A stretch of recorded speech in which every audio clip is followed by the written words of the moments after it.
I've had this question myself, I've asked this question naturally, and I've heard it from so many people in my life that I've come across that I'm like, okay, it's time to try to get some info out to give you guys a little bit more guidance around finding out what your purpose is here, what your career is, what's your contribution supposed to be in this lifetime. Welcome back to Elevation 44, where we learn how to master our energy. And we do that through three main areas: spiritual alchemy, astrology, and holistic living. I'm B. For those of you who are new, welcome. If you're returning, welcome back. I'm so happy to have all of you here with me today. Okay, so today we're going to get into a little bit of astrology, and I'm tackling a question that I hear a lot. I'm tackling a question that I myself had, especially once I was starting on this journey. It was like the number one burning question for me is like, what am I here to do in this lifetime? What is my contribution? What is my purpose? What is my career? What is my focus while I'm here? And one of the best things that I came across during this journey is discovering my natal chart or birth chart. So those of you who are familiar with birth charts or natal charts, you know exactly what I'm talking about. And for those of you who don't have any idea, have never heard of this before, I'm about to put you on to a little bit of game, okay? So I'm hoping what I can do in this video is give you just a really basic but hopefully clear understanding of what the importance of a natal chart or birth chart is, and where to look in your natal chart to find more guidance on what your career is supposed to be, what you're supposed to be doing, what your contribution is supposed to be in this lifetime, okay? I am going to plug a link down in the description box so that you can pull your natal chart. If you've never pulled your natal chart, you will definitely need a few key pieces of information. One being your date of birth. Hopefully everybody knows their date of birth, and the location where you're born, and also, to be as exact as possible, you need to know the time that you were born in the day. So if you can get all of those pieces of information, that would be great. If you are missing your time of birth, then it gets a little bit more tricky, but you can also reach out to astrologers and people who are well skilled in being able to kind of help you narrow it down based on a series of questions they will ask you or whatnot to kind of narrow down your actual birth time, or give you a good range so that you have a more accurate chart. Okay, so without further ado, let's get into the information. Okay, so first things first, what is a natal chart? A natal chart, in the most simple terms, is a visual representation of how all of the planetary energies lined up at your exact moment of entrance into this earth matrix, okay? So in this particular lifetime, when they said, go, you're in, and they inserted you in the game, there was the planets were lined up in a particular way, and that's when you entered, and that is your birth chart. So your birth chart is just a visual, or your natal chart. I kind of use them interchangeably, so forgive me if I say natal one minute and birth the next. I'm going to try to just stick to one, but your natal chart, okay, is just that visual representation of how all of the energies were aligned when you entered this earth, okay? So why is the natal chart important? Well, before I can answer that question, I kind of want to give you a very high level, extremely high level overview of the natal chart. And then I can answer the second part of that question. Okay, so I have my notes. I'm looking down because I don't want to miss anything, but I'm not going to spend too much time going into specific detail. Like I said, this is a high-level overview. If you want more information on like really deep diving into the natal chart, there are so many other videos on YouTube with people explaining it probably better than I ever could. So definitely just do your own research and kind of watch a few of those videos if you want to go a couple levels deeper. We're going to just keep it on the surface due to time purposes and just to get you to wrap your mind around this, especially for those of you who are new to all of this, okay? All right, so the basic things that you should know about a natal chart. So when you look and you pull up your natal chart, you'll notice, which I'll pop in a graphic so you can see, that it is pretty much, we can call it our pizza. It looks like a pizza, right? And it's a pizza with 12 different slices. Now, each of these slices represents a house. So there are 12 houses on everybody's natal chart. Everybody's natal chart will have 12 houses. Okay? Now, each house specifically addresses an area of life where we are to learn lessons, okay? Now, you can call it like each house kind of a classroom of sorts. So now the first house is the house of self. This is the house of your identity, your personality. The second house is the house of money, finances, and your relation and material possessions. So your relationship to money and material possessions and stuff like that. The third house is the house of communication, also the house of education. The fourth house is the house of family, so your roots, so family, children, stuff like that. The fifth house is the house of creativity. So this is also rules fun, it rules romance and love.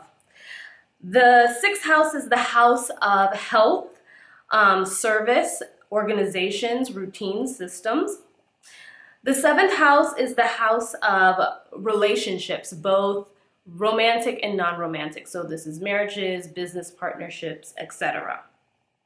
The eighth house is the house of sex, death, birth, and transformation.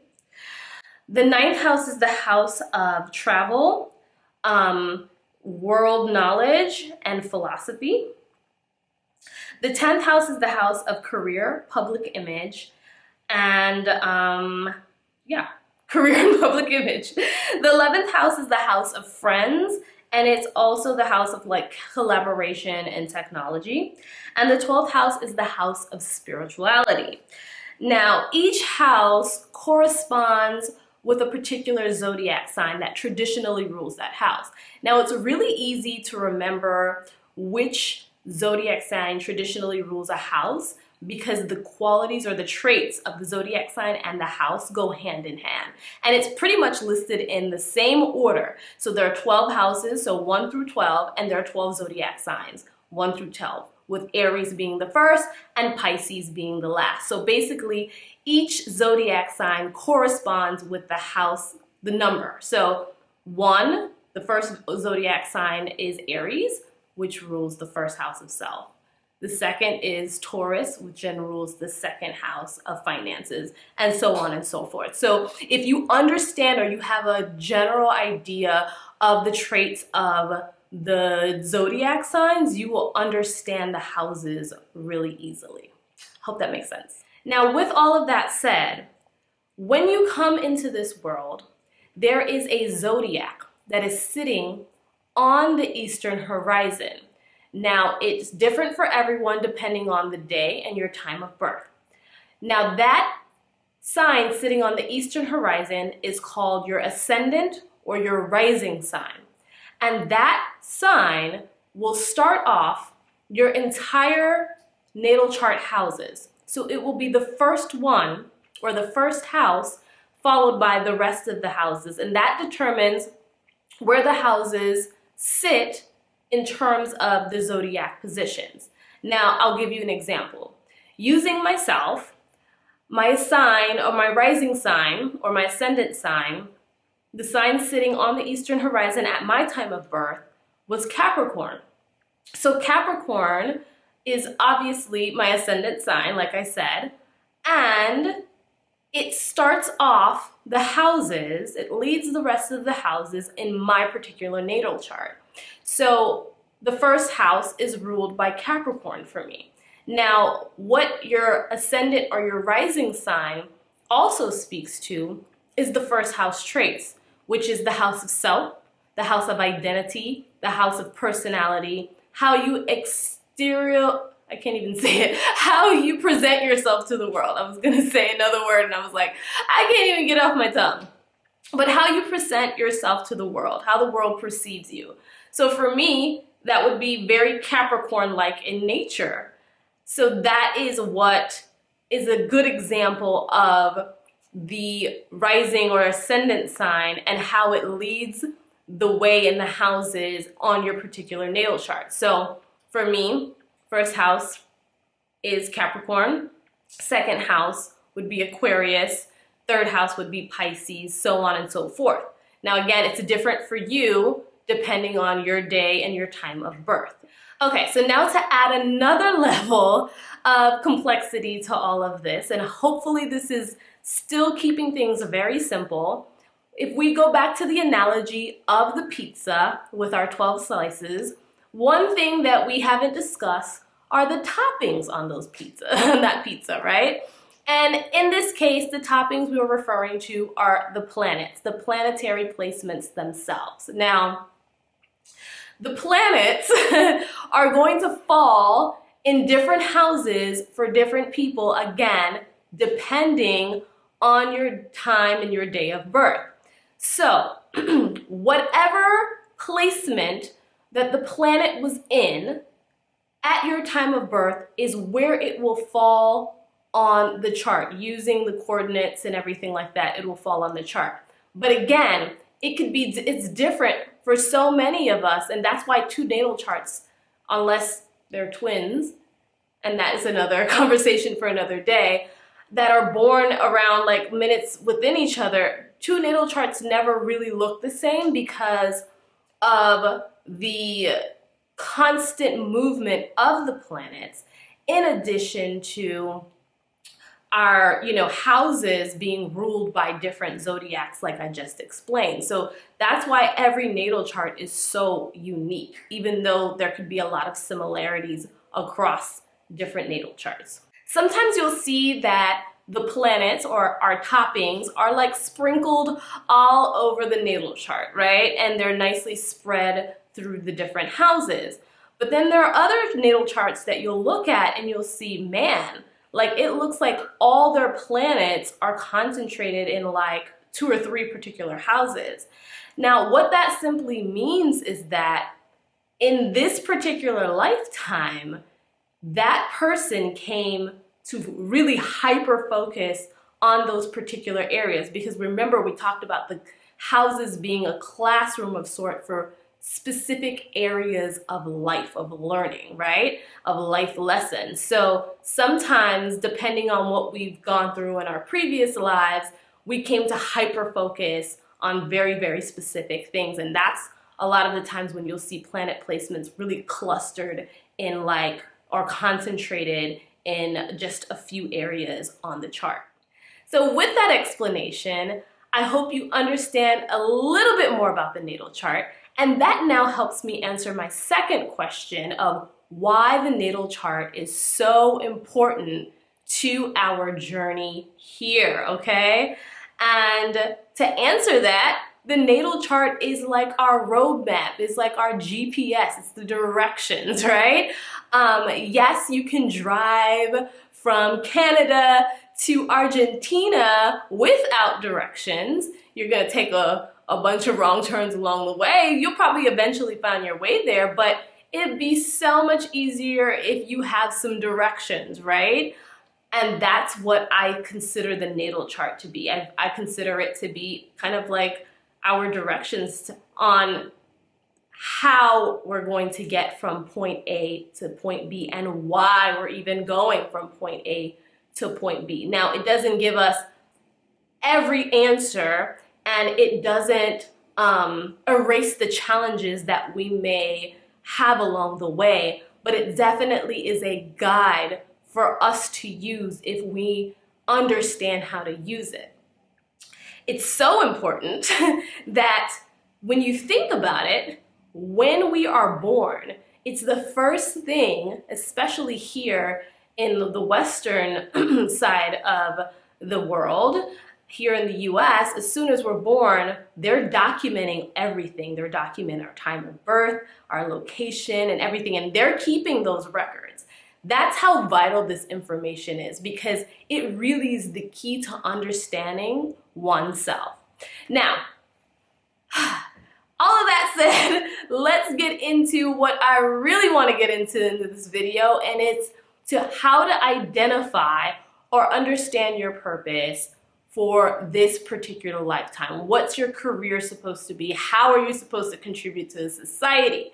And with everything that I just highlighted, one of those houses that we talked about is focusing on career and public image, right? How we're contributing to this world. And that is the 10th house. So when we're looking for guidance on what we're supposed to be doing here in terms of our career, then that is the house that we want to look to get some guidance.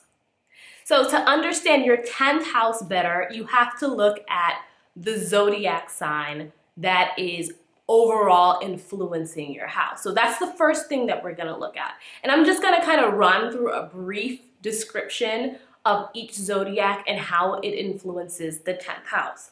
Okay, so Aries, if you have your 10th house in Aries, you are a decider. You are somebody who can step into the spotlight very easily. This is someone who is suited for a leadership position. You're well suited to lead others, okay? Taurus, you kind of like to be in control in terms of, handling stuff. You want to handle things. You want to be in control. You're very earth and beauty oriented and focused, okay? Gemini in the 10th house is the stimulator, okay? These are the communicators, the speakers, the writers, okay? The media, people who are in media, who are teachers, even those who write coding like IT and stuff. Cancer in the 10th house. We're talking about people who like to devote themselves to something. So these are also people who are well suited for like work from home positions, family businesses, even being in the medical field or some type of caregiver where you can be in a nurturing type of role. Leo in the 10th house loves the spotlight, okay? These are our performers. I was reading the next one. These are our performers, okay? They're our spotlight people. The actors, the dancers, the politicians, the CEOs, the front-facing, external-facing people. This is Leo influence in the 10th house. Virgo influence in the 10th house. We're talking about stimulation, mental stimulation. We're talking about the organizers, managers, people who are paying attention to detail. These make good accountants, data analysts, anything where you have to pay specific attention to detail and organize information.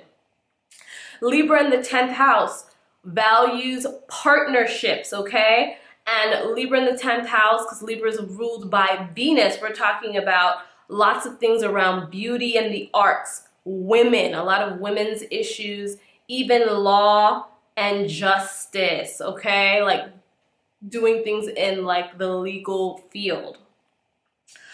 Scorpio has an obsessive energy in the 10th house, okay? So we're talking about people who will make great detectives, researchers, investigators, people who can hold secrets, therapists, or people who are kind of into more darker aspects like the occult. Sagittarius in the 10th house. This energy is more optimistic, okay? So we're talking about travel, the travelers, teachers, and higher level teachers, kind of like more in like a higher level institution like university professor or something like that. We're talking about people who are good at sales, who can just really have a gift for gab and have a way with people. Also, these are our philosophers, okay? Capricorn energy in the 10th house. We're talking about very serious in nature when it comes to our career. These are our entrepreneurs, our politicians. Aquarius in the 10th house influence is very innovative, okay? We're talking about inventors, we're talking about people who love science, technology, or who love to be freelancers, who kind of like more freedom and innovation in their professions. Pisces in the 10th house. I don't know how I got to 12th house. Pisces in the 10th house, that influence is of the dreamer, okay? So we're talking about those who are into spirituality, the arts, the metaphysical type of arenas. So that is all of the zodiacs and how they influence the 10th house. So you would have to look at your natal chart, obviously, to see where your 10th house falls and see what kind of overarching energy is in that house to begin with. Now, after we identify what zodiac sign has the influence over our 10th house, we also need to look at what planets are sitting in the 10th house, if there are any. Now, before I get into this, I will say, if you do not have any planets in the 10th house, it does not mean you're not supposed to have a career or you're not supposed to make a contribution. All that simply means is that this is not an area of focus for you in this particular lifetime. There are no real lessons here that you came to master. Of course you're going to have a career. Of course you can be successful. Of course you're going to have a contribution no matter what. But this is not what you came to really master in this particular lifetime. So don't be alarmed if you don't have any planetary placements here. Now, if you do have planetary placements in the 10th house, we get to drill down another level, okay? And the planet placements in the 10th house will greatly influence how you're supposed to carry out your career, why, and some of the challenges and strengths you'll have and the lessons that are supposed to be gained out of this placement, okay? So let's start with all the planetary energies in the 10th house. Now, the sun in the 10th house is a very strong placement. This speaks to fame, glory, and success around your career, okay? The moon in the 10th house is a weaker placement. You have a lot of concerns about your public image. There's a lot of constant change, and there could even be fame in this arena, but it's like a temporary type of flame. There's just a lot of fluctuations in your career life, okay? Mars. This can be successful. You can have a lot of success in the 10th house if you are doing it through your means of your own ambition. So the success that you achieve is very, very self-driven. You are high energy, and it has a high energy and dominating influence in your career, okay? Mercury influence in the 10th house. You're a good multitasker, a great speaker and writer, okay? Now, Venus in the 10th house is a really good placement because you really fall in love with what you do. You really fall in love with your profession, your career, and how you contribute. Now, this means that you can fall in love so much that you're likely to have your own. You're likely to have your own business because you truly love what you do. And this can also mean, because Venus is all about beauty, that you're involved in the arts, okay? There's an artistic influence to your work. Saturn in the 10th house. There's a lot of seriousness with a Saturn. So you're very serious about, putting in the work, and really, you're almost becoming like a actually, I'm not gonna say almost. You tend to be a workaholic, okay? You will be a workaholic. You just devote yourself really to your work. This is also a good placement that speaks to being a good teacher. And you also have a tendency to have success, but your success comes through a lot of hard work and dedication, and it usually comes in the latter or the later part or the second half of life. So your success doesn't really happen early on. It's more something that you really have to like just continuously put in a lot of work for, and then you see it on the back end.